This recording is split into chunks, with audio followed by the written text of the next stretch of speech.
બનાસકાંઠાના અમીરગઢ તાલુકાના કાકવાડા ગામના રસ્તામાં બનાસ નદી આફત બનીને વહી રહી છે। આઝાદીના આટલા વર્ષો પછી પણ અહીં પુલ ન હોવાને કારણે વિદ્યાર્થીઓને ગ્રામજનો જીવના જોખમે નદી પાર કરવા મજબૂર બન્યા છે।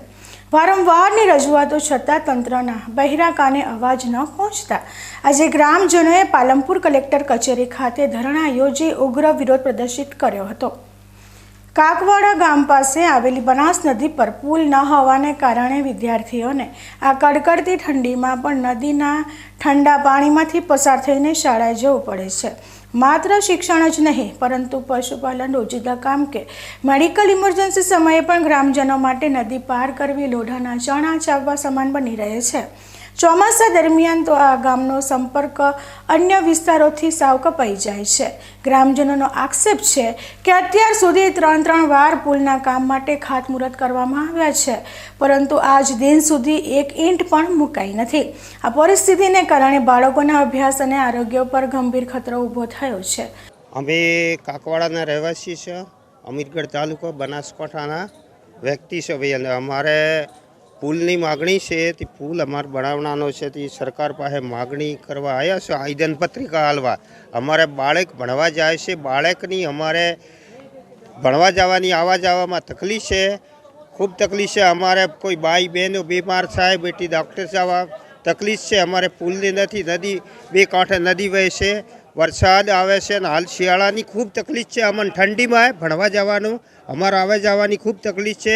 એટલી અમારે સરકારમાં માગણી છે, મામલતદારમાં આવેદન પત્રિકા આલવે આવ્યા છે। ચૂંટણી સમયે મોટા વચનો આપતા નેતાઓ જીત્યા પછી મોઢું પણ બતાવતા નથી તેવી વેદના સાથે આજે મોટી સંખ્યામાં કાકવાડાના ગ્રામજનો પાલનપુર કલેક્ટર કચેરીએ ઉમટી પડ્યા હતા। ગ્રામજનોએ કચેરી બહાર ધરણા યોજીને સૂત્રોચ્ચાર કર્યા હતા અને જિલ્લા કલેક્ટરને આવેદનપત્ર આપી સત્વરે પુલનું કામ શરૂ કરવાની માંગ કરી હતી। ગ્રામજનોએ ચીમકી ઉચ્ચારી છે કે જો આગામી સમયમાં કામગીરી શરૂ કરવામાં નહીં આવે તો આંદોલનને વધુ તેજ બનાવવામાં આવશે। નેતાઓના પુલા વચનો અને તંત્રની ઉદાસીનતા વચ્ચે હવે આ પહાડી વિસ્તારના લોકો ન્યાયની આશા લગાવીને બેઠા છે। આજે અમે કલેક્ટર સાહેબની ઓફિસે પાલનપુર આવ્યા છીએ। અમારો એક મુદ્દો છે કે આજે 5 થી 6 વર્ષ થઈ ગયા જે બ્રિજ બનવાના ખાતમુહૂર્ત જે કરેલા છે, હજી સુધી એનો કોઈ મુહૂર્ત નથી કર્યા, પછી ખાતમુહૂર્ત કર્યા પછી કોઈ કામ ચાલુ નથી થયું।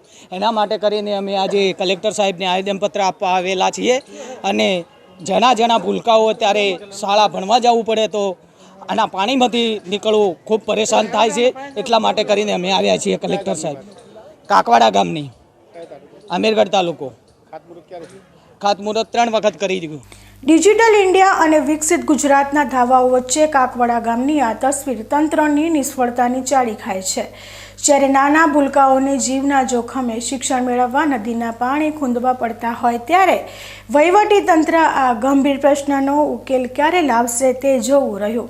શું કલેક્ટરને અપાયેલું આવેદનપત્ર પુલનું કામ શરૂ કરાવવામાં સફળ રહેશે કે પછી ગ્રામજનોની આ વેદના પાણીમાં જ વહી જશે?